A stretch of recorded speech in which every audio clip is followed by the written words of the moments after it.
Welcome you all to Steel City Science Higher Secondary School at Danagadi, Jajpur Road. Today's topic is definition of computer. Let's start. तो आज आम पढ़ा what is computer computer definition आज आम बुझा the term computer is derive from the Latin word compute computer टर्मटा आसी गोटे लैटिन वर्ड तार माने होची कौन ना कंप्यूट कंप्यूट माने कौन व्हिच मीन्स टू कैलकुलेट ता माने आम कैलकुलेशन करवा the computer is an electronic digital data processing system computer होची गोटे electronic digital data processing system तो कंप्यूटर जो डेफिनेशन ये चारिटा वर्ड को लेकिन अच्छी गोटे electronic digital data processing system electronic माने कौन इलेक्ट्रॉनिक माने आम जो डिवाइस सब इलेक्ट्रिसिटी द्वारा चले आम कहते इलेक्ट्रॉनिक डिवाइस तो कंप्यूटर जेहेतु इलेक्ट्रिसिटी द्वारा चलती तो आम कहते गोटे electronic device then another word अच्छी कौन डिजिटल डिजिटल माने कौन नंबर आम जिते कौन नंबर एंट्री कर नंबर यूज कर कौन 0 to 9 तो आमर नंबर सिस्टम है डेसिमल नंबर सिस्टम किंतु कंप्यूटर जहाँ किसी बुझे केवल बाइनरी फॉर्म रे बुझे दैट इज 0 and 1 तो आम नेक्स्ट लेटर पढ़ा केमती से कंप्यूटर को आम जो डेसिमल फॉर्मेट रे आम नंबर दियंती सी ताको केमती बाइनरी फॉर्मेट रे कन्वर्ट करे आम आज एतिकी बुझा जे कंप्यूटर को आम जहाँ किसी डाटा दबा से फास्ट ताको कन्वर्ट करिवो कोथरे ना डिजिट रे आ को डिजिट दैट इज 0 and 1 ने जेहेतु से 0 and 1 ने कन्वर्ट करिकी सब किछि डाटा को प्रोसेस करे तो सेति पई कंप्यूटर को कुआ जाय गोटे डिजिटल डी तो नेक्स्ट आम पढ़ा कंप्यूटर अनदर तार जो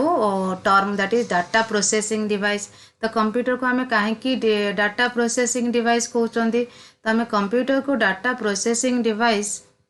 तो कंप्यूटर को आम डाटा प्रोसेसिंग डिवाइस कहीं कहते ना कंप्यूटर को जेहेतु आम कहते कंप्यूटर सबकि प्रोसेस करके आमको रिजल्ट दौर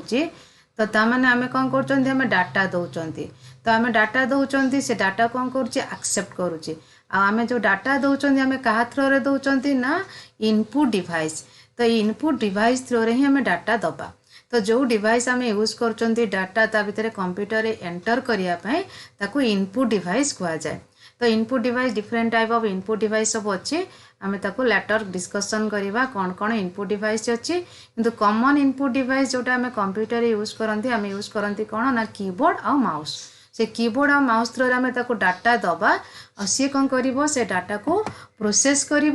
आमको गोटे रिजल्ट दब से रिजल्ट कौट दब जो रिजल्ट दि जाए कहते आउटपुट आ से आउटपुट आमको केमती दब ना आउटपुट डिवाइस थ्रो तो आउटपुट डिवाइस कौन ना आमर कॉमन आउटपुट डिवाइस होची मॉनिटर तो मॉनिटर थ्रो से आमको रिजल्ट डिस्प्ले करिवो तो नेक्स्ट अनदर वर्ड होची आम कंप्यूटर रे कहचंती ता डेफिनेशन ने एटा गोटे electronic digital data processing system तो आम इलेक्ट्रॉनिक डिस्कसन कले digital data process digital discussion कले डाटा प्रोसेसिंग कौन डिस्कसन कले नेक्स्ट कहवा सिस्टम सिस्टम कौन तो एक्चुअली सिस्टम माने ये आम कंप्यूटर जहाँ कहते कंप्यूटर बोली किसी ना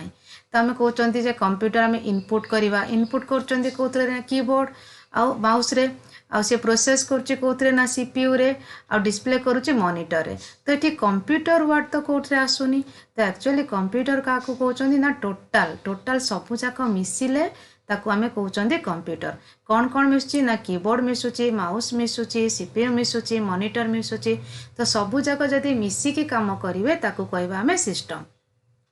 कारण जदि आम पाखे कीबोर्ड अच्छी माउस अच्छी but there is no monitor जदि मॉनिटर नथिबो तो आम आउटपुट पाई परिबानी तो आम पाखे मॉनिटर थिबो कीबोर्ड थिबो माउस थिबो बट नो सीपीयू तो प्रोसेसिंग हो पारिबनी तो आम किसी रिजल्ट पाई पारि माने प्रोसेसिंग हेबनी तो काम हो पारिबनी तो ये सबूक आम पाखे कीबोर्ड थिबा दरकार माउस थिबा दरकार सीपीयू थिबा दरकार मॉनिटर थिबा दरकार ताहले जाइए आम कंप्यूटर को यूज कर परिबा तो से आम कहते कंप्यूटर गोटे सिस्टम तो एक्चुअली सिस्टम माने कौन system means more than one component जिते बड़े बहुत गुड़ा कंपोनेंट मिसिकी काम करेंगे तो आम ताकू कहवा कौन सिस्टम जमती आमर ह्यूमन बीइंग आम कहते आमर डाइजेस्टिव सिस्टम कि आमर ब्लड सर्कुलेटरी सिस्टम तो एथिरे कौन गोटे आम बॉडी पार्ट गोटे ऑर्गन काम करूनी तो एमती ब्लड सर्कुलेटरी सिस्टम रे आमर ब्लड ट्रांस आम बॉडी भितर जावाई हेले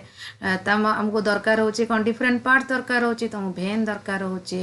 आउ आर्टेरीज दरकार होची लंग्स दरकार होची हार्ट दरकार होची तो सबुजाक जदि मिसिकी काम करूचंती ताहले आम बॉडी भितर ब्लड सर्कुलेशन हो पारुची तो सेठी आम कहते कौन सिस्टम तो सिस्टम माने आम बुझिले कौन जोटी कि बहुत जोड़े मिसिकी एकाठी गोटे काम करेंगे आमर गोटे प्रोब्लेम सॉल्व करने जिते बहुत गुड़ा कंपोनेंट्स माने बहुत गुड़ा पार्ट्स मिसिकी काम करेंगे ताको आम कहते सिस्टम सेमती कंप्यूटर जेहेतु कंप्यूटर हमको काम करने हेले आमको डिफरेंट डिवाइस दरकार डिफरेंट पार्ट्स दरकार आमको दरकार मॉनिटर दरकार कीबोर्ड दरकार सीपीयू दरकार माउस दरकार समस्ते मिसिले जाकि आमर कामटा हो पार तो से कंप्यूटर को आम कहले सिस्टम तो ये आम बुझे कौन system means more than one component when more than one components are working together to solve a problem we call them as a system जितेबाला बहुत गुड़ा पार्ट्स मिसिकी एकाठी मिसिकी गोटे काम करते ताको कहते सिस्टम तो ये आम बुझे कौन कंप्यूटर जो डेफिनेशन आम आगे काली कहते ना कंप्यूटर गोटे इलेक्ट्रोनिक डिवाइस किंतु एथिरे आम बुझे कौन कंप्यूटर जो डेफिनेशन ये चार्टा वर्ड को लेकिन अच्छी electronic digital data processing and system तो इलेक्ट्रोनिक माने एटा इलेक्ट्रिसिटी द्वारा काम करुच्ची डिजिटल माने आमे जहाँ किसी डाटा दबा कंप्यूटर ताको डिजिट फॉर्म नहीं कन्वर्ट करिवो और ताको प्रोसेस करिवो और डाटा प्रोसेसिंग माने we have to input the data it process the data and gives us the output that's why it is called as a data processing device and it is also called as a system since in the computer more than one components are there required to solve a problem that's why the computer is called as a system so since in computer more than one components like keyboard mouse cpu monitor etc are working together to solve our problem so computer is known as a system तो आज हम पढ़ले कौन computer रो definition computer definition कौन होला ना it is an electronic digital data processing system